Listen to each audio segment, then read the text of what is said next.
He or she or not capable as अ ती decision making घेऊ शकेल किंवा ती हाताळू शकेल, असं जजमेंटसाठी काय रिफ्लेक्शन आलं पाहिजे? रिफ्लेक्शन एकूण व्यक्तिमत्वाकडे पाहिल्यानंतर त्याची सेन्सिटिव्हिटी विषयाच्या अनुषंगाने सेन्सिटिव्हिटी कशी आहे आणि अॅनालिटिकल माइंड आहे का, ते स्ट्रेंथ्स जे आहेत ना ते स्ट्रेंथ्स तुम्हाला दाखवले पाहिजे. तुम्ही तुमच्या अटायर वरून, तुमच्या शूज वरून, तुमच्या चालण्याच्या पोझिशन वरून. पहिले काही प्रश्न हे तुमच्या एज्युकेशन क्वालिफिकेशन कशासाठी येतात सर्व्हिसमध्ये. तुम्हाला आता काय असतं, काही कॅन्डिडेट म्हणतात मी आता कॉर्पोरेटमध्ये ऑलरेडी काम करतोय किंवा कुठल्या कंपनीमध्ये करतोय किंवा सरकारी खात्यामध्ये काम करतोय किंवा कुठेतरी टीचिंग मध्ये ऑलरेडी आहे तो. आणि तुम्ही टीचिंग मध्ये ऑलरेडी आहात तर डेप्टी कलेक्टर कशासाठी व्हायचं, तुम्हाला डीवायएसपी कशासाठी व्हायचं. मग त्याच्या डोक्यामध्ये प्रश्न यायला लागतात. ह्यांचा हेतू काय तुम्ही वाचले पाहिजेत. त्याच्यानंतर इंडियन सबकॉन्टिनेंट मध्ये काय चाललेलं आहे, जिओ पॉलिटिकल सिच्युएशन काय आहे, तर ते तुम्ही सध्याचे त्याच्याबद्दलचे जे काही कात्रणं येतात, इंडियन एक्सप्रेस असेल, टाइम्स ऑफ इंडिया असेल किंवा हिंदू असेल. नमस्कार, द कोर अकॅडमीच्या युट्यूब चॅनलवर आपल्या सर्वांचे स्वागत. मी अमित डहाणे. नुकताच 2024 राज्यसेवा मुख्य परीक्षेचा निकाल लागलेला आहे. म्हणजेच आता जे विद्यार्थी पास झाले आहेत त्यांना मुलाखतीची तयारी करायची आहे आणि त्या मुलाखतीच्या तयारी करण्यासंबंधी आज आपल्यासोबत आपल्याला मार्गदर्शन करण्यासाठी डॉक्टर KM नागरगोजे सर आहे. सर रिटायर्ड IAS आहे. मी सरांची ओळख करून देईलच, पण आम्ही रिक्वेस्ट केली सरांना, कारण सर ऑलरेडी MPSC वर पॅनल म्हणून सरांनी काम केलंय, यशदा डायरेक्टर म्हणून काम केलंय आणि सरांनी जिल्हाधिकारी धाराशिव म्हणून सुद्धा काम केलेलं आहे आणि बरेच सरांचे आपण प्रोफाईल असं घेतलं तर बराच हे जाईल. सरांनी विविध पदांवर काम केलेलं आहे, तो दीर्घ अनुभव आहे आणि स्वतः सर पॅनलशी असोसिएट होते MPSCच्या, त्यामुळे सरांकडनं ते मार्गदर्शन आपल्याला मिळणं हे जास्त महत्वाचं आहे. तर आजची जी सरांची आपल्या जी मुलाखत घ्यायची आहे ती राज्यसेवा मुख्य परीक्षेनंतर जो आपण इंटरव्ह्यू देणार आहे त्या संदर्भातनं मार्गदर्शन म्हणून ती मुलाखत असणार आहे. तर माझ्यासोबत आहे डॉक्टर KM नागरगोजे सर. सरांचा अल्पसा मी परिचय करून देतो. सरांचा परिचय करण्यासाठी एज्युकेशनल, अकॅडमिक आणि प्रशासकीय हा दीर्घ अनुभव आहे, पण मी मुख्य त्यातला सांगतो की सर स्वतः एक BTech फूड टेक्नॉलॉजीमध्ये सरांची पदवी आहे. त्यानंतर सरांची PhD पण झाली आहे फूड सायन्सेस मध्ये. कॅनडा, पंजाब युनिव्हर्सिटी असेल किंवा उस्मानिया युनिव्हर्सिटी असेल, इथनं सरांनी समोरचं अकॅडमिक जे आहे PGचं असेल किंवा PhDचं असेल सरांनी इथनं घेतलेलं आहे. सर 35 वर्षाच्या वर सरांचा प्रशासकीय अनुभव आहे, प्रशासकीय अधिकारी म्हणून. त्यातला महत्वाचा जो आहे तो सरांचा आहे धाराशिव इथला असणारा ऍज अ कलेक्टर म्हणून. माझ्यासमोर 2 पुस्तकं आहे सरांची. आता ही पुस्तकं ऑलमोस्ट गव्हर्नमेंट ऑफ महाराष्ट्राने पब्लिश केलेली आहे, गव्हर्नमेंटचं पब्लिकेशन आहे. त्यातलं एक आहे भूजलाची वृद्धी आणि पेयजलाची शाश्वती. मी आता राज्यसेवा मुख्य परीक्षा याच्यामध्ये GS3 जो UPSCचा ऍक्च्युअली कंटेंट आहे तिथं फार महत्वाचा कंटेंट म्हणून मी सरांकडे ती पुस्तकं घेतलेली आहे, स्कॅन पण करून घेतली. आणि दुसरे टंचाईशी यशस्वी मुकाबला, त्याच्यात नक्की प्रॅक्टिकल अप्रोचनी काय उपाययोजना केल्या पाहिजे ऍडमिनिस्ट्रेटिव्ह लेवलवर याविषयी, नंतर त्या एकूण जिल्ह्याच्या विषयी अशी सर्व माहिती या पुस्तकांमध्ये. या दोन्ही पुस्तकांमध्ये सरांच्या कार्याचा आढावा, सरांनी ज्या काही सिस्टीम उभी केली ऍज अ कलेक्टर म्हणून ते सर्व याच्यात मेन्शन केलेलं आहे. आणि ही 2 पुस्तकं मी अल्पशा परिचयासाठी देतो, ज्याला आपण कार्यक्षम अधिकारी म्हणतो, अशी सुद्धा सरांची बिरुदं आली आहे. सर फार बॅक टू द हिडन, म्हणजे सरांचं व्यक्तिमत्व असं नाही आहे की ते समोर येऊन बऱ्याच वेळा स्वतः उभे करेल, पण त्यांच्या असताना जे त्यांचं हे होतं टेन्युअर होता त्यातले हे त्यांच्या अचिव्हमेंट्स आहेत सरांच्या, म्हणून तो मुद्दा म्हणून मी इथे उल्लेख केला सर तुमच्या असलेल्या. आणि त्याच्याशिवाय सर यशदाला ऍज अ डायरेक्टर म्हणून होते, ते 2014-15 होते. नंतर डायरेक्टर GCDA होते, chief executive officer JP Ahilyanagar, इथे सुद्धा सर होते. असा सरांचा प्रशासकीय बराच अनुभव आहे. तर असा प्रशासनाचा अनुभव, आयोगाच्या पॅनलचा अनुभव, यशदा जिथे तुम्ही उद्या सगळे सिलेक्ट झाल्यावर ट्रेनिंगसाठी पहिली पायरी तुमची आहे, अशा सर्व यशदाच्या संचालक पदाचा अनुभव, अशा रीतीने सर आपल्याला योग्य मार्गदर्शन मुलाखतीसाठी करू शकेल अशी आपण अपेक्षा करू. आणि म्हणून सर आपल्याला ते मार्गदर्शन करण्यासाठी आज आपल्या चॅनलवर आणि आपल्या क्लासच्या प्लॅटफॉर्मवर आलेले आहे. तर नमस्कार सर, परत एकदा स्वागत करतो. नमस्कार. आणि या संदर्भात मी जी काही आमचे थोडेफार प्रश्न आहे ज्यातनं आम्हाला याचं मार्गदर्शन मिळेल मुलाखतीसाठी, असा मी पहिला प्रश्न सुरू करतो तुमची परवानगी असेल तर. येस. सर मुलाखत, आता हे मुलं सगळी मुख्य परीक्षा पास झालेली आहेत, यांनी GS वगैरे कंटेंट सगळं यांचं रेडी आहे आणि शेवटची ऑब्जेक्टिव्ह आहे सर, म्हणजे मुख्य परीक्षा शेवटची होती. आता इथून जी पुढे होणार आहे ती आधीसारखी लेखी असणार आहे, डिस्क्रिप्टिव्ह, म्हणजे सगळं UPSC सारखं सिलेबस गेला, UPSC सारखी 275 मार्काची मुलाखत असणार आहे. आता ही मुलाखत आहे 100 मार्काची. तर मला असा पहिला प्रश्न विचारला की ऍज अ पॅनल म्हणून तुम्ही स्वतः काम केलेलं आहे, आयोग म्हणून तुम्ही काम केलेलं आहे, तर तुम्हाला जे विद्यार्थी या टप्प्यावर येतात मुलाखतीला त्यांच्याकडनं अपेक्षा काय असते? बेसिकली ज्यावेळेस विद्यार्थी ओरलसाठी मुलाखतीसाठी येतो त्याच्याकडे अगोदर बघितलं जातं, पॅनल मधले सर्व सदस्य त्याच्याकडे बघतात की त्याचं ड्रेसिंग कसं आहे, कपडे व्यवस्थित आहेत का, त्याचं कसाच आत्मविश्वासानं चालतो का तो. कधी कधी असं अपेक्षित असतं की मुलं पायामध्ये स्लीपर वगैरे घालून येतात, तर हे अयोग्य आहे. बरोबर, you should be well dressed. आणि आल्यानंतर ते समोर त्याला बसण्याची निर्देश दिला जातो.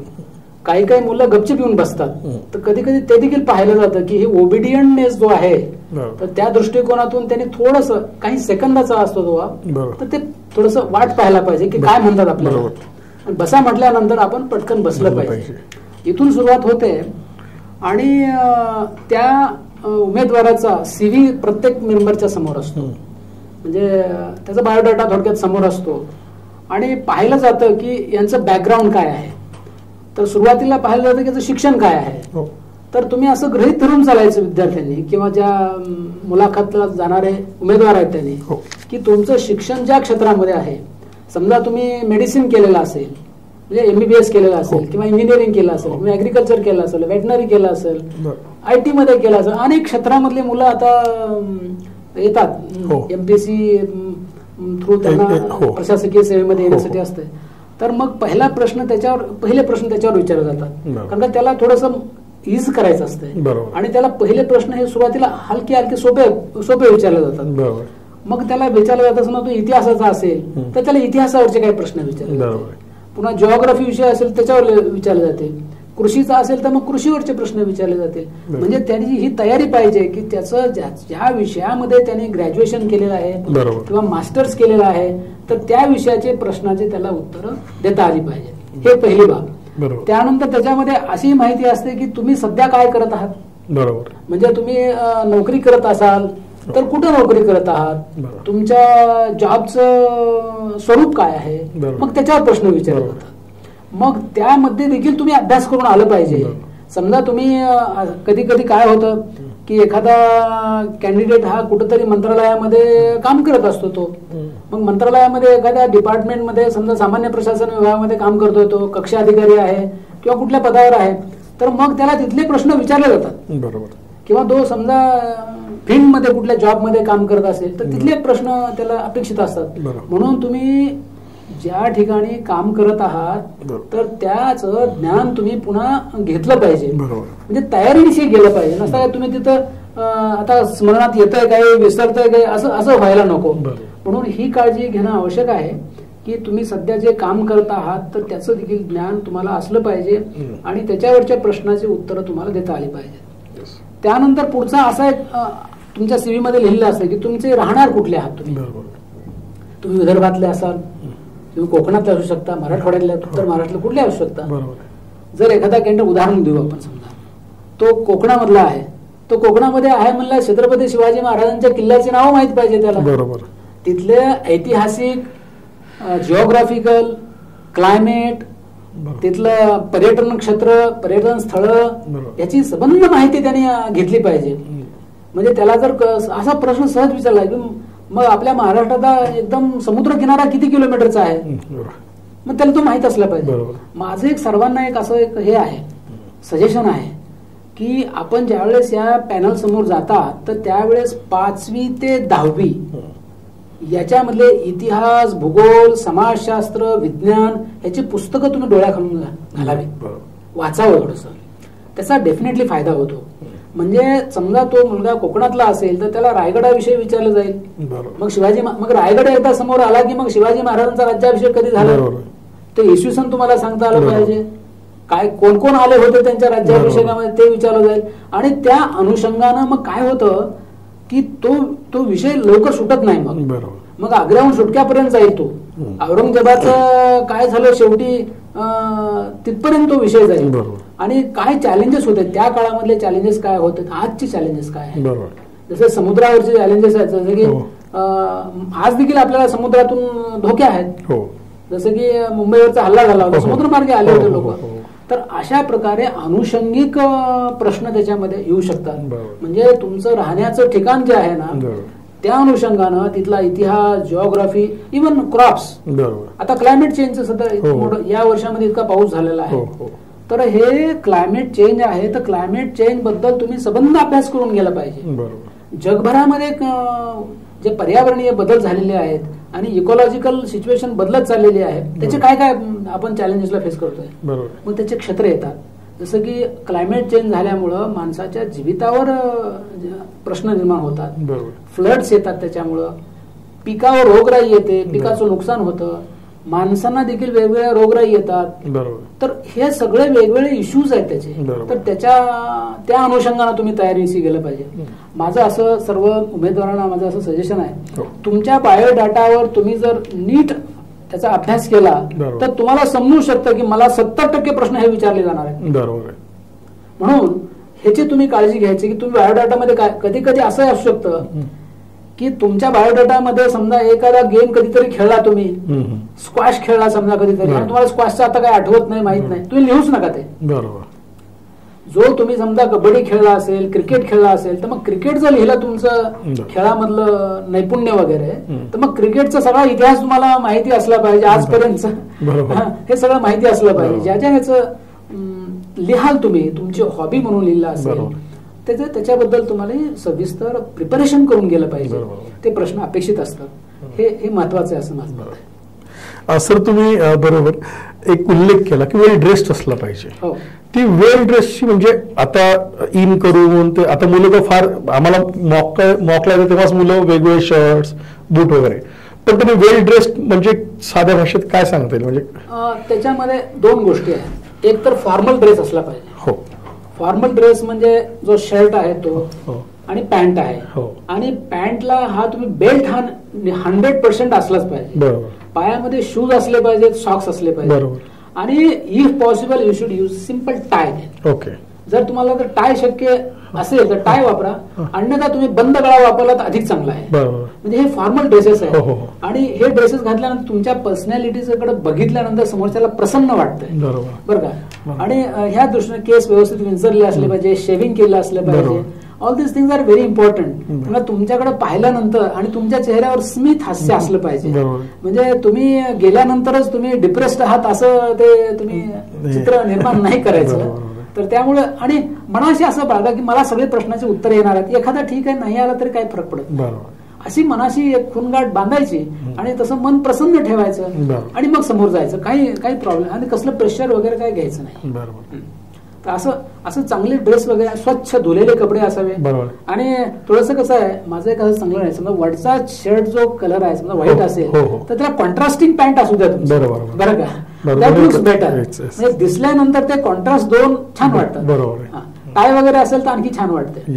तर त्यामुळे या गोष्टीचा विचार करा. आणि आता ब्लेझर वगैरे काही मुलं बरेच इंजिनिअरिंग बॅकग्राऊंडचे असतात, सो त्यांना ते एक अवेअर असतात ते. आणि ज्यांनी खेळ वगैरे खेळले, आता तुम्ही म्हणाले की त्याच्यामध्ये हॉबीज वगैरे असतात, तुम्ही खेळले ते ब्लेझर वगैरे तुम्ही स्पोर्ट्समन म्हणून वापरलेले असतात. आणि तुमच्या स्पोर्ट्समध्ये जर तुम्ही ब्लेझर्स वापरले तर तुम्ही वापरा. काही मुलांनी एनसीसी केलेलं असतं, एनसीसी बी असतं, सी सर्टिफिकेट असतं, ते त्यांचे स्ट्रेंथ असतात. ते स्ट्रेंथ्स जे आहेत ना, ते स्ट्रेंथ्स तुम्हाला दाखवले पाहिजे. तुम्ही तुमच्या अटायर वरून, तुमच्या शूज वरून, तुमच्या चालण्याच्या पोझिशन वरून, बसण्याच्या तुमच्या काही लोक असं ते मरगळल्यासारखं बसतात समोर, असं नसलं पाहिजे. ते तुम्ही असं सरळ बसलं पाहिजे. आणि ह्या सगळ्या गोष्टीचा तो परिणाम समोरच्या पॅनलवर होत असतो. ह्या महत्वाच्या गोष्टी ठरतात. सर, तुम्ही प्रोफाईलवर पण आता म्हणजे तुम्ही काही प्रश्न म्हणजे तुमच्या याच्यात आले, प्रोफाईलवर आधारित प्रश्न संबंधाने तयारी केली पाहिजे. पण एक प्रोफाईलचं काही जजमेंट करते का? प्रोफाईलमध्ये एक त्याची बेसिक माहिती असते की कौटुंबिक माहिती, एक अकॅडमिक असते आणि एक त्यांचा पोस्ट प्रेफरन्स असतो. पण अकॅडमिक, कौटुंबिक आणि याच्यात म्हणजे त्यांनी जास्त भर कशावर, म्हणजे आयोग म्हणून तुम्हाला जास्त अपेक्षा काय घ्यायला हे आलंच पाहिजे प्रोफाईल मधलं, किंवा याच्याबद्दल हे चांगले आन्सर देता आले पाहिजे यांनी? त्याचं शिक्षण ज्या क्षेत्रामध्ये झालेलं आहे हो त्या, आता समजा तुम्ही विषय, समजा तुम्ही ऍग्रिकल्चरचे ग्रॅज्युएट असाल, समजा ऍग्रिकल्चर ग्रॅज्युएट असाल तर मग एखाद्या पॅनल मधला मेंबर जर त्याला जर ज्ञान असेल कृषी क्षेत्रात तर त्याच्यावर लगेच तो विचारायला सुरू करेल. बरोबर. पण त्याच्यामध्ये कृषीच्या नसेल तुमचं आणि हिस्ट्री असेल तर हिस्ट्री बहुतेक सगळ्या लोकांना माहिती असते का हिस्ट्री, त्या हिस्ट्रीवरचे प्रश्न तुम्हाला हमखास विचारले जाते. म्हणजे पहिले काही प्रश्न हे तुमच्या एज्युकेशन क्वालिफिकेशनच्या आधारे विचारलेच जातात. बरोबर. आणि त्याला आजच्या परिस्थितीला जे अनुषंगिक आहे, आता समजा आपण असं विचार घेतला एखादा आयटी मधला आहे तर आयटी मधला असेल तर आज आयटीचं भारताचं स्थान जे आहे जगभरामध्ये तर इतकं उंच आपलं स्थान निर्माण झालेलं आहे. तर आज जी काही नवीन इकोसिस्टम नवीन भारत सरकारच्या धोरणामुळे आणि निर्णयामुळे झालेली आहे, जसं की सेमी कंडक्टर्सचा विषय आहे समजा, किंवा आर्टिफिशियल इंटेलिजन्सचा विषय आहे, आयटीच्या क्षेत्रामध्ये आहे, इतक्या कंपन्या भारतामधल्या जगभरामध्ये काम करतात. मग ह्यांची हे इकॉनॉमीमध्ये ह्यांनी काय फरक केला, हे नवीन क्षेत्र भारताला वेगळं स्थान कसं निर्माण करून देणार आहे. म्हणजे त्या क्षेत्रातलं जे तुमचं एज्युकेशन क्वालिफिकेशन आणि जे तुमचं काम करताय तर ह्याच्यावरचे प्रश्न तुम्हाला अपेक्षित धरायचे आणि त्याचं डिटेलिंग करून यायचं. म्हणजे त्याचे इकॉनॉमीवर काय परिणाम आहेत, एम्प्लॉयमेंटवर काय परिणाम आहेत, आणि पुन्हा इमिग्रेशनवर काय परिणाम आहेत. आपले लोक युरोपमध्ये, अमेरिकेमध्ये, इतर देशामध्ये जातात, इमिग्रेशन होत आहे त्यांचं, इव्हन गल्फमध्ये जात आहेत लोक. मग हे त्या एज्युकेशनमुळे झालेलं आहे, प्रोफेशनल एज्युकेशनमुळे झालेलं आहे. मग हे एकूण त्याची इकॉनॉमी, एकूण काय, एकूण भारतावर त्याचे काय परिणाम आहेत, भारताच्या इतर राष्ट्रांच्या संबंधावर काय परिणाम होत आहेत, आणि आपण जगामध्ये आपली सॉफ्ट पॉवर काय आहे, हे जे आहे ना आपली एकूण टोटल कॉम्प्रिहेन्सिव्ह नॅशनल पॉवर जे आहे तर ते कुठे नेतोय आपण, असे तुम्ही इन्साइट जर त्या पॅनल पुढे जर निर्माण दाखवले तर त्यांना वाटतं की हा माणूस आपल्याला उपयोगी आहे. समजा तुम्ही आहात, तुम्ही म्हणाले की मी ह्याच्यामध्ये समजा मी आर्ट्स जरी केलं असले तरी पण मी आयटी मध्ये काही कोर्सेस केलेले आहेत, किंवा विमेन्स एम्पॉवरमेंट मध्ये मी काही कोर्स केलेला आहे, सायबर सिक्युरिटी मध्ये काही कोर्स केलेला आहे. असं तुम्ही जर काही वेगळ्या क्षेत्रामध्ये तुम्ही काही केलं असेल आणि ते तुमच्या सीव्हीवर दिसत असेल की यांनी हा डिप्लोमा केलेला आहे, या ठिकाणी सर्टिफिकेट कोर्स केलेला आहे. आता ओपन युनिव्हर्सिटीचे आहेत, इग्नूचे आहेत, किंवा YCMOचे आहेत, किंवा अनेक प्रायव्हेट युनिव्हर्सिटीज मध्ये खूप असे प्रोफेशनल कोर्सेस वगैरे घेतात. आपल्याकडे तर स्किल्स युनिव्हर्सिटी आहे, तर अशा स्किल्स युनिव्हर्सिटी मधून देखील तुम्हाला काही डिप्लोमा वगैरे ऑनलाईन करता येतात. म्हणजे हे अभ्यासित चालू आहे. असं जर तुमच्याकडे काही असेल तर त्याचा फायदा हा ते समोरचे पॅनल बघतो की ते त्याच्यातले बरेचसे IAS IPS लोक असतात तिथे की ते रोज पाहत असतात. आम्ही जे डेप्टी कलेक्टर, DYSP, त्याच्यानंतर जिल्हा परिषद असेल तर डेप्युटी CEOs आहेत, एक्झिक्युटिव्ह इंजिनियर्स आहेत, सगळ्या कॅडरचे लोक त्या तिथं काम करत असतात आणि ते रोज फेस करत असतात प्रॉब्लेम. समजा हायकोर्ट मधली केस आली माझ्याकडं, सुप्रीम कोर्टामध्ये माझ्या अगेन्स्ट काही केस आली समजा, तर पॅरावाईज तयार करून आणा म्हणलं की हे आमचे अधिकारी त्यांना ते करता येत नाही तयार. मग हे स्किल्स जे असतात ना, तर हे स्किल्स तुम्ही डेव्हलप केले पाहिजे. लँग्वेजेस तुम्ही लिहा, तुमच्याकडे जर इंग्रजी भाषेचं ज्ञान असेल, प्रोफिशियन्सी असेल, किंवा काही मुलं आता परदेशामध्ये शिक्षणाला जायचं म्हणजे फ्रेंच आहे, जर्मन आहे, रशियन आहे, अशा देखील भाषा शिकलेल्या असतात, ते तुम्ही लिहा त्याच्यामध्ये. म्हणजे कधीही ऍडिशनल क्वालिफिकेशन्स आणि जे जे काही तुम्ही जास्तीचं शिकलेलं आहात तर you should be able to reflect it before the panel so that it is useful for the government. म्हणजे असं तुम्ही ते पॉझिटिव्हली तुम्ही ते असं मांडणे केली पाहिजे आणि तुमच्या त्या सीव्ही मध्ये ते लिहिलं देखील पाहिजे. मला पुढचा प्रश्न असा आहे की आता याच्यावर विद्यार्थ्यांची प्रश्न म्हणूनच म्हणजे मला येतात नेहमी म्हटलं तेच तुमच्याकडे जाऊन की पोस्ट प्रेफरन्स मुलं टाकतात. आता त्यांच्या डोक्यात आलं असते, त्यांना फार माहिती नसते पण मुलं माहिती करून पोस्ट प्रेफरन्स टाकतात. पण मग ते त्यांच्या पोस्ट प्रेफरन्सवर आयोगाचं म्हणजे पॅनल म्हणून तुमचं काही जजमेंट होतं का? आणि तुम्ही काय मग प्रश्न, सपोज कोणी डेप्युटी कलेक्टर टाकतात, कोणी DYSP टाकतं, कोणी मग काय करतं असिस्टंट सेल टॅक्स कमिशनर, म्हणजे डेप्युटी कलेक्टर DYSP सोडून तो डायरेक्ट जातो GST टॅक्स मध्ये. तर त्यावेळेस मग आपण हा प्रश्न हा अत्यंत महत्वाचा आहे की शक्यतो तुम्ही हा पहिला प्रेफरन्स असं जर कोणी ऑर्डर दिला असेल तर त्याला खूप ग्रिल केलं जाईल. बरोबर. आता नॉर्मली कसं आहे की पहिल्यांदा डेप्युटी कलेक्टर, नंतर DYSP, UPSC मध्ये देखील तेच की IAS ला पहिला प्रेफरन्स असतो, किंवा कुणी इंडियन फॉरेन सर्व्हिसला देऊ शकतो, इट डिपेंड्स. आणि नंतर इंडियन पोलीस सर्व्हिस आहे, आणि नंतर बाकीच्या IRS वगैरे बाकीच्या सेवेचे नंतर येतात. पण याच्यापेक्षा तुम्ही वेगळं काय टाकलं असेल तर मग तुम्हाला डेफिनेटली जास्त विचारलं जाईल. बरं, याच्यामध्ये असं शक्यता आहे तुम्ही का, म्हणजे तुम्ही कधी कधी अशा लोकांनी चुका केलेल्या आहेत की त्यांनी पाहिलेलं आहे की आता यावेळेस समजा सेल्स टॅक्सचे जास्त पद आहेत, तर काही मुलांनी काय केलं, सेल्स टॅक्सचे पद जास्त आहेत म्हणून त्याने पहिला प्रेफरन्स टाकला. म्हणजे त्या मुलाने त्याचा अभ्यास केला नव्हता की बाबा तू सेल्स टॅक्स मध्ये तुला किती प्रमोशन अपेक्षित आहे आणि ती स्पेशलाइज सर्व्हिस आहे. बरं का, म्हणजे तुमचं हे म्हणलं पाहिजे की मला स्पेशलाइज सर्व्हिस मध्ये जायचं आहे का जनरल सर्व्हिस मध्ये जायचं. म्हणजे कॉमन सिव्हिल सर्व्हिस जी आहे, सिव्हिल सर्व्हिस मध्ये जायचं म्हणजे तुम्हाला रेव्हेन्यू सर्व्हिस मध्ये, स्टेटच्या रेव्हेन्यू सर्व्हिस मध्ये प्रेफरन्स द्यावा लागेल. म्हणून त्या दृष्टीनं तुम्ही त्याचं जस्टिफिकेशन देता आलं पाहिजे की मला इंटरेस्ट हा वेगवेगळ्या खात्यामध्ये काम करायचं आहे म्हणून मी रेव्हेन्यूला दिलेला आहे. कारण का रेव्हेन्यूच्या लोकांना महानगरपालिकेमध्ये डेप्युटेशनवर जाता येतं, इतर ऑर्गनायझेशन मध्ये, कॉर्पोरेशन्स मध्ये डेप्युटेशनवर जाता येतं, त्या संधी त्यांच्याकडे खूप आहेत. मग म्हणून मी ते तिकडे टाकलेलं आहे. आणि लँड रेव्हेन्यू मॅटर्स हे जास्त महत्वाचे आहेत, सर्वांना ते स्पर्श करणारे आहेत म्हणून मी त्याच्यासाठी टाकलेला आहे. लॉ अँड ऑर्डरचा प्रश्न आहे तो देखील त्यांच्याकडे येतो. म्हणून अशा दृष्टिकोनातून मी ह्याला प्रेफरन्स दिलेला आहे. पण कधी कधी असं होतं की एखादा मुलगा समजा शाळेमध्ये एनसीसी बी पास आहे, सी सर्टिफिकेट पास आहे, किंवा कॉलेजमध्ये गेला आणि त्यांनी एनसीसी सी सर्टिफिकेट केलेलं आहे, तर you have the right reasoning to say that I want to become a DYSP याचे फर्स्ट प्रेफरन्स. कारण का कसं आहे, ते जे डिसिप्लिनचं जे जीवन आहे आणि तुम्हाला जे लॉ अँड ऑर्डर मध्ये ह्या गोष्टी लागतात, तर ते तिथं आहे तुमच्याकडे ऑलरेडी, आणि तसा असेल तर तुम्हाला जास्तीचे गुण मिळू शकतात. म्हणून जर तुमचं एनसीसी वगैरे असेल, एनएसएस असेल, तर तुम्हाला काही याच्यामध्ये प्रेफरन्स मिळतो तो. म्हणून त्या दृष्टिकोनातून देखील तुम्ही विचार करून ते प्रेफरन्सेस द्यावे. पण हे आहे की जिथं जास्त प्रमोशनचे चॅनल्स आहेत, संधी आहेत, तर तिथं मुलांनी म्हणू शकतात की मी तिथं अगोदर दिले आहेत कारण का मला पदोन्नतीची संधी तिथं जास्त आहेत. आणि you should be very candid in expressing.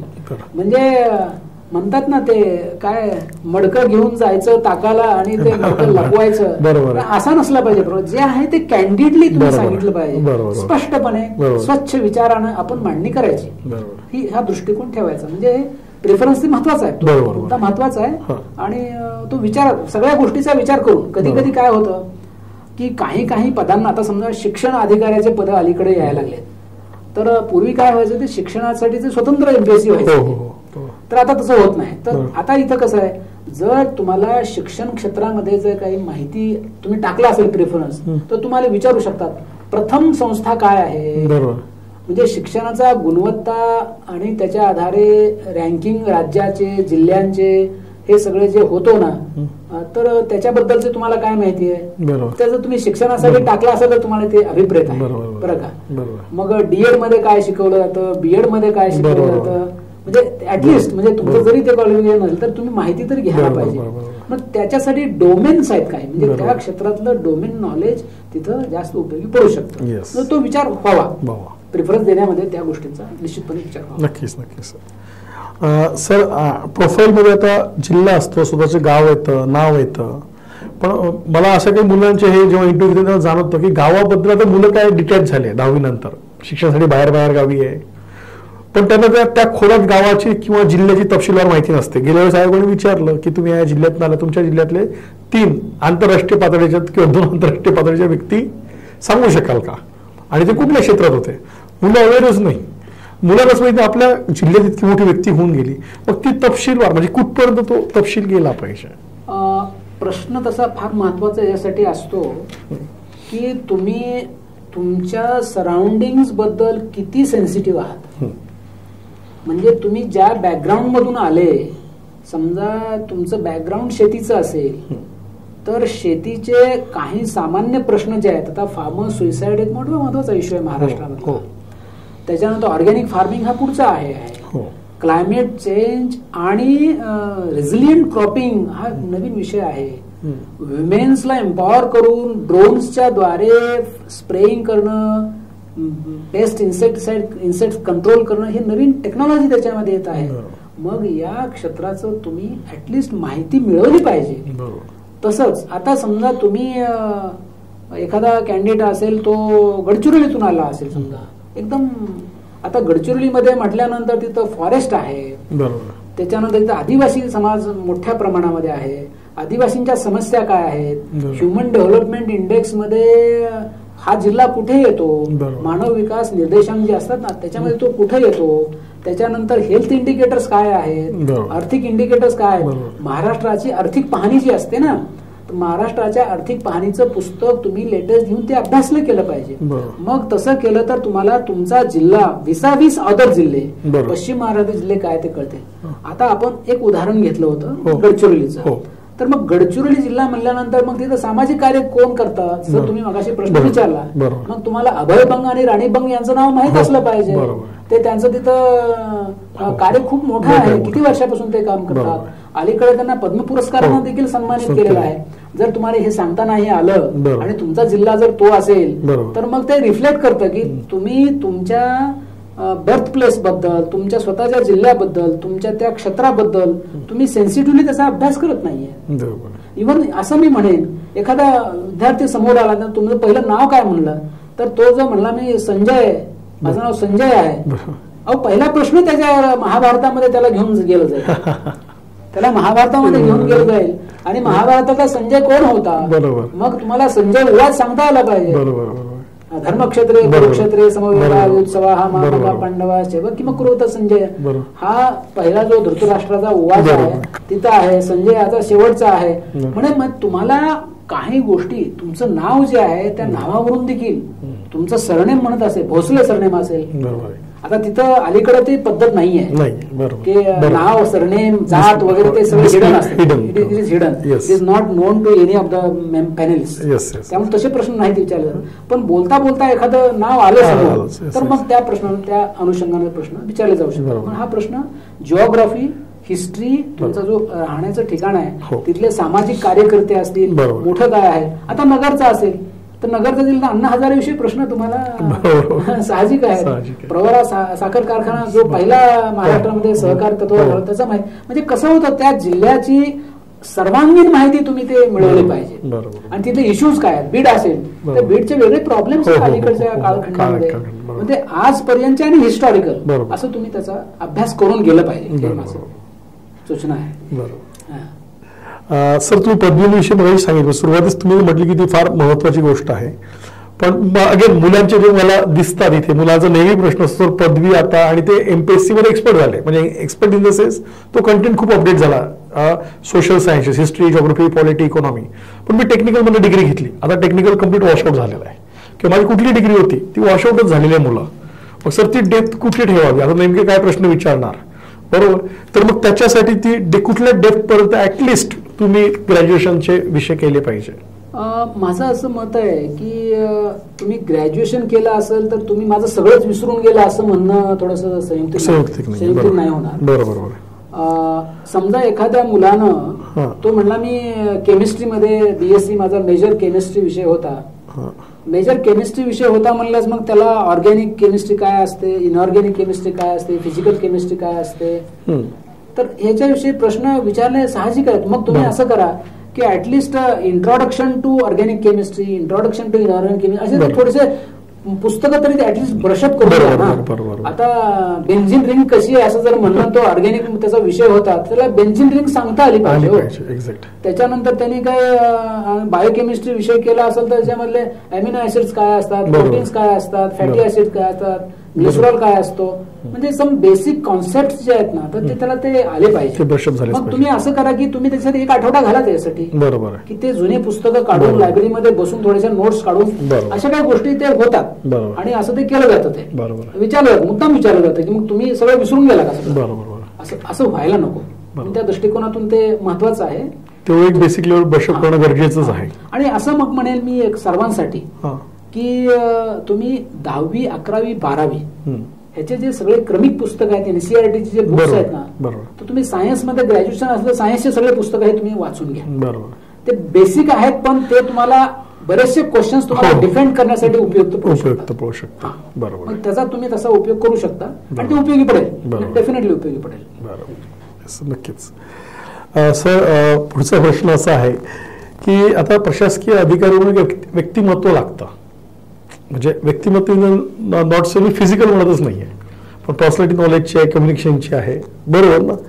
तर आयोग कसं जज करतं, म्हणजे ज्याला आपण ते ह्या गोष्टी म्हणतोय की तुम्हाला कसं जजमेंट देतं की हा केपेबल आहे, he or she or not capable as a ते डिसिजन मेकिंग घेऊ शकेल किंवा ते हाताळू शकेल, असं जजमेंटसाठी काय रिफ्लेक्शन आलं पाहिजे? रिफ्लेक्शन एकूण व्यक्तिमत्वाकडे पाहिल्यानंतर त्याची सेन्सिटिव्हिटी विषयाच्या अनुषंगानं सेन्सिटिव्हिटी कशी आहे आणि अॅनालिटिकल माइंड आहे का, बरं का. आता एखादा विषय असतो जो की सातत्यानं मीडियामध्ये किंवा कुठल्याही क्षेत्रामध्ये वरवर बोललं जातं, पण बिनीत काय आहे, त्याच्या कॉझल फॅक्टर्स काय आहेत, त्याच्यामध्ये त्याचा अभ्यास असला पाहिजे. आणि तो जर सांगू शकू लागला तर मग असं मत होतं की याला इतरांपेक्षा त्याचे इन्साइट्स खूप चांगले आहेत आणि तो प्रेझेंटेशनची स्किल त्याची पण महत्वाची असते. पण कधी कधी असं असतं की तुम्ही व्यवस्थित प्रेझेंट जर करत नसाल तर समोरच्याला कन्फ्युज करून टाका तुम्ही. तसं नको व्हायला. तर तुम्हाला तो विषय व्यवस्थित मांडणी करता आले पाहिजे, त्याचं अनालिसिस करता आलं पाहिजे आणि पर्याय देता आले पाहिजेत. म्हणजे कसं आहे, कुठला एखादा डिसिजन घेताना जर तुम्ही स्वतः डिसिजन घेणार असाल एक गोष्ट आहे, जर तुमचे वरिष्ठ डिसिजन घेणार असताल तर तुम्हाला त्यांना पर्याय देता आले पाहिजे की याच्यामध्ये ह्या सगळ्या पॅराडिमचा पूर्ण अभ्यास करता हे पर्याय आहे त्याच्यामध्ये डिसिजन्सचे. तर तुम्ही ह्याच्यापैकी हा डिसिजन घेतला तर त्याचा परिणाम असा होईल, हा घेतला तर असा होईल. म्हणून हे महत्वाचं ठरतं आणि त्याच्याकडे ते बघितलं जातं. खरं म्हणजे मी असं म्हणेन की एमपीएससीच्या याच्यामध्ये तसा वेळ खूप कमी दिला जातो. म्हणजे आणि मी स्वतः 8 वर्ष ते बघितलेलं आहे. तर मग ओव्हरऑल चर्चा होते नंतर. प्रत्येक काय असतो याच्यामध्ये साधारणतः 3 मेंबर्स असतात. एक एमबीएससीचा, एक आयपीएस असतात, एक आयएस असतात, असतात त्याच्यामध्ये. मग प्रत्येकाचं हे असतं की त्यांनी त्याचे प्रश्न विचारताना काही डोक्यामध्ये त्यांनी ते ठेवलेलं असतं की ही पर्सनॅलिटी कशी आहे, हे माइंड कसं आहे.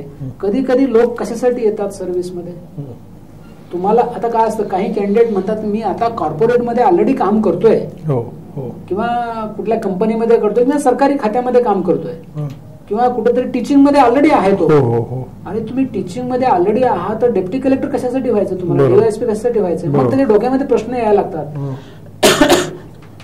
ह्यांचा हेतू काय. म्हणून तो हेतूसाठी ते विचारतात. मग तुम्हाला हेच का आवडलं, नाही तुमचा पुन्हा हेच का आवडलं विषय, तुम्ही हेच पदासाठी का तुम्ही मागणे. म्हणजे कधी कधी त्याच्या डोक्यामध्ये असा विषय असतो की यांचं काहीतरी गैर या सेवेकडे येण्याचा गैरहेतू आहे. बरं का. मग तसा गैरहेतू असेल तर ते जर रिफ्लेक्ट होऊ लागलं पर्सनॅलिटीमध्ये तर ते थोडस निगेटिव्ह होऊ शकतं. त्यामुळे ती काळजी असावी तशी. आपण ऑनेस्टली काम करणार आहोत आणि समाजाला न्याय देणार आहोत. बरं का. मी या सेवेमध्ये येऊन समाजाचं चांगलं करण्यासाठी जे वंचित आहेत, गरीब आहेत, त्यांच्यासाठी मी अधिक वेळ देऊन ऑफिसच्या वेळेच्या अगोदर असो की वेळेच्या नंतर देखील या समाजासाठी मी कष्ट करण्यासाठी माझी तयारी आहे. आणि अशा पद्धतीनं तुम्ही अगोदर काही केलं असेल म्हणजे ते तुमच्या पाठीमागच्या बॅकग्राऊंडवरून पण तुम्ही सिद्ध करू शकले पाहिजे. तुम्ही म्हणले मला लोकसेवेची फार आवड आहे. आणि तुम्ही लोकसेवेची आवड आहे तर तुम्ही नॅशनल सर्व्हिस स्कीम मध्ये कधी भाग घेतला होता का, बरोबर, कुठं एनजीओच्या सोबत काम केलं होतं का तुम्ही, बरोबर, कुठल्या फ्लड मध्ये रिलीफ मध्ये तुम्ही स्वतःहून व्हॉलंटियर म्हणून गेले होते का कुठं. म्हणजे तुम्ही सामाजिक कार्य कुठंच केलं नाही ना, एकाएकीच तुम्हाला वाटायला लागलं की आता मला मात्र सामाजिक कार्य करायचंय, ते कनेक्ट होत नाही. म्हणून अशा अनेक गोष्टी असू शकतात त्याच्यामध्ये प्रश्न विचारताना वगैरे की ते काढण्यासाठी हे आता म्हणतोय ते त्याचं तसं वाटत नाही, ते सत्यावर आधारित दिसत नाही, पाठीमागचे ऍक्शन असावे लागतात. तशा दृष्टीने त्याच्याकडे तो महत्वाचा आहे. Yes sir. माझ्या आता काही 1-2 प्रश्न बाकी, बरेच उत्तर झाली क्लिअर. आता बऱ्याच वेळा असं म्हटलं जातं की तुम्ही प्रशासनात जाणार आहे, तुम्ही प्रशासनाची माहिती घेतली पाहिजे, म्हणजे त्याचा तुम्हाला उपयोग होऊ शकतो मुलाखतीसाठी.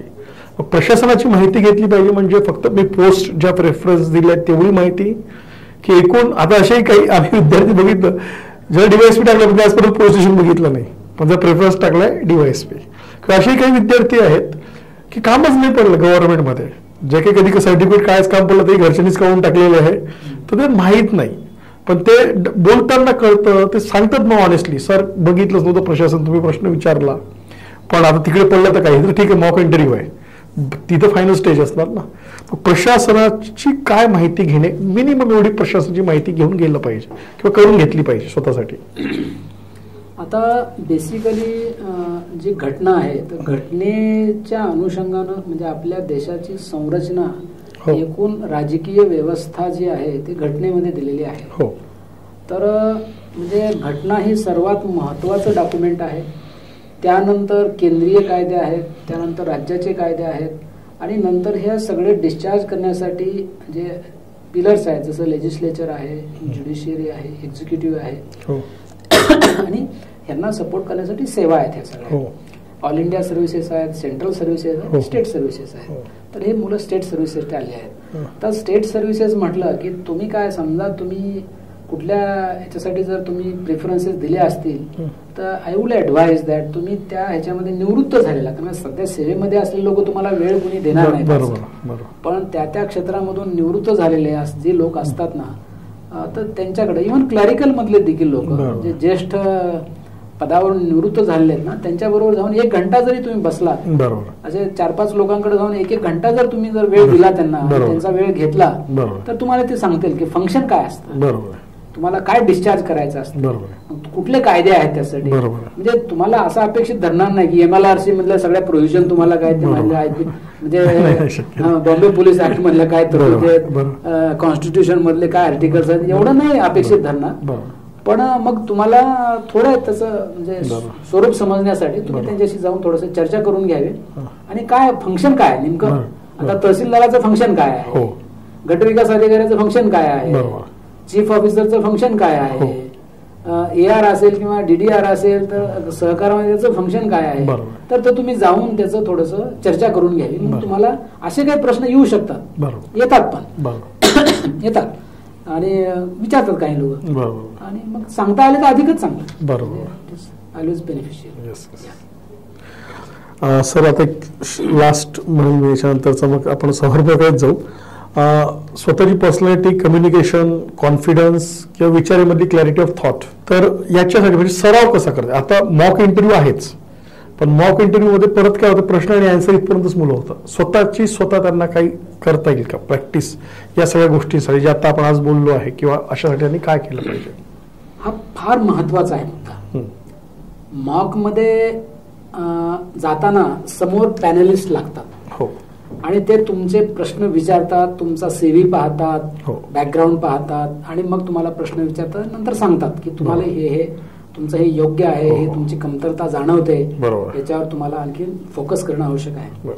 पण तुम्ही स्वतःसाठी म्हणून माझं असं मत राहील, तुम्ही स्वतःचा CV स्वतःच्या समोर ठेवा, तुम्ही स्वतः ते प्रश्न काढा, आणि ते प्रश्न विचारलाय असं गृहीत धरून तुम्ही आरशाच्या पुढे बसून, घरामध्ये आरशाच्या पुढे बसा, खुर्ची ठेवा, समोर टेबल ठेवा, आणि त्या आरशाकडे बघून तुम्ही त्या प्रश्नाची उत्तर द्या. मग तुम्ही स्वतःचा इंटरव्ह्यू असा अर्ध्या तासाचा इंटरव्ह्यू घ्या आज, आणि तुम्हाला आता मोबाईल प्रत्येकाकडे आहे, तुम्ही मोबाईल मध्ये तो रेकॉर्ड करा, बरं का, तो रेकॉर्ड करा. पुन्हा तुम्हाला असं जाणवेल की मला काही याच्यामध्ये मी उत्तर देत असताना मला काही लक्षात येऊ लागलं की हे प्रश्न मला ह्याच्यामधून उत्पन्न होणारे प्रश्न आहेत. कसं असतं इंटरव्ह्यू मध्ये देखील कधी कधी लोक काय करतात की तुम्हाला डायरेक्शन देण्याचा प्रयत्न करतात, म्हणजे पॅनलिस्टला डायरेक्शन देण्याचा प्रयत्न करतात. हा, होतंय, घडतंय, खूप वेळा घडतं ते. मग त्यांच्या लक्षात येऊन जाते की एखाद्या वेळेस ते प्रश्न घेतात त्यातला, पण पुढच्या वेळेस जो डायरेक्शन देऊ लागला की डोंट डायरेक्ट असं, तसं ते दिसलं पण नाही. पण तुमच्या उत्तरामध्ये काही प्रश्न दडलेले असतात, तर ते प्रश्न काढून त्याचे उत्तर तुम्ही स्वतः देऊ लागले आणि रेकॉर्ड करू लागले, आणि तुम्ही समोर सगळं रेकॉर्डिंग केलं, तर तुम्हाला लक्षात येईल. तुम्ही 3-4 वेळा जर असं केलं तर तुमचा कॉन्फिडन्स वाढतो, तुमची बॉडी लँग्वेज तुमच्या लक्षात येते, तुम्ही कसं बसलेले आहात शेवटपर्यंत हे लक्षात येतं. तुम्ही स्वतःचा अर्ध्या तासाचा इंटरव्ह्यू जर रेकॉर्ड केला, स्वतः रेकॉर्ड केला, तर तुम्हाला स्वतः खूप बदल करता येतात. म्हणून हे फार महत्वाचं आहे.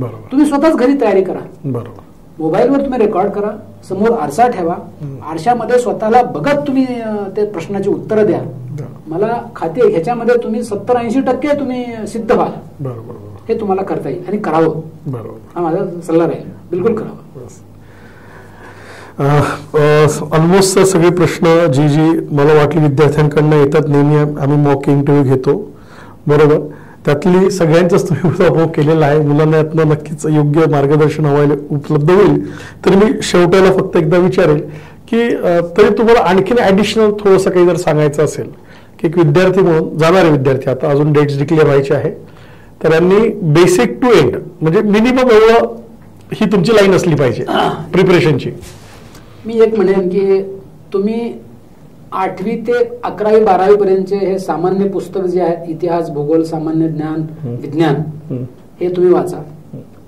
तुम्ही रिसेंट इव्हेंट्स जे आहेत ते रिसेंट इव्हेंट्स तुम्ही वाचले पाहिजेत. त्याच्यानंतर इंडियन सबकॉन्टिनेंट मध्ये काय चाललेलं आहे, जिओ पॉलिटिकल सिच्युएशन काय आहे, तर ते तुम्ही सध्याचे त्याच्याबद्दलचे जे काही कात्रणं येतात, इंडियन एक्सप्रेस असेल, टाइम्स ऑफ इंडिया असेल किंवा हिंदू असेल, या महत्वाच्या ह्याच्यामध्ये येणार. आणि कसं असतं त्याच्यामध्ये त्या लोकांचा काय व्ह्यू असतो. अलीकडं जे पत्रकार लिहितात ना ते आयडिओलॉजीवर लिहित असतात, म्हणजे एकाच गोष्टीला एक फॉर लिहितो आणि एक अगेन्स्ट लिहितो. त्यामुळे ह्याचा तुम्ही जजमेंट घेऊन स्वतःचा व्ह्यू तयार करायचा असतो.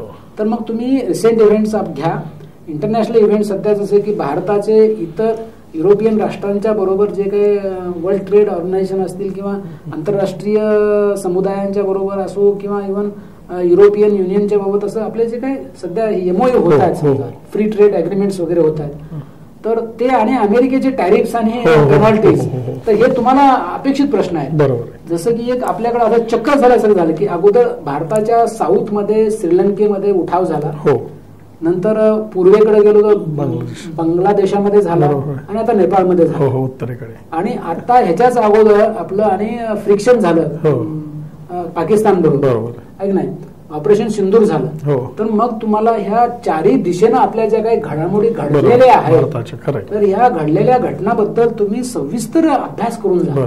लक्षात फार महत्वाचं आहे. आणि याच्यावरचे प्रश्न तुम्ही अपेक्षित गृहीत धरायचे आहेत.